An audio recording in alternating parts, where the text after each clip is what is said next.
لما اكون بنت على اولاد. احمدي ربنا على وجودها في حياتك. لا ما احمدش بقى لو كانت ام بقى، بس هي لا. مش ام. لا ما ينفعش كده، انت مامتك موجوده وبتعملي فيها كده، انا مامتي مش موجوده وانت جايه دلوقتي. على فكره انا كنت بكتب عنها. ماشي، بس هما برضو بيغلطوا في حقي كتير. طب ممكن اسمعك حاجه ممكن تحسي مثلا بمامتك وترجعي تكلميها؟ انا بكتب عن مامتي. امي الامان، امي الحنان، امي الدفى في عز الاسد.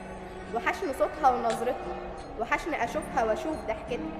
مين لما ارجع انادي عليه وترد واطمن لمجرد ان اسمع صوتها. لو كل الدنيا جنبي تتجمع عليك انا قلبي بيدمع. ايوه وحشتيني وبتوحشيني، مشيتي بدري وسبتيني. مين في غيابك يواسيني؟ مين يجي ويقول لي مالك احكي لي؟ مين اللي جروحي يداويني؟ مشتاقه للمتنا وقعدتنا، مشتاقه الوقت فيه اتجمعنا وحكينا حكايتنا وطلعت ضحكتنا. ما تخيلتش في يوم انك هتروحي وتسيبيني، ما تخيلتش انك هتبقي بعيده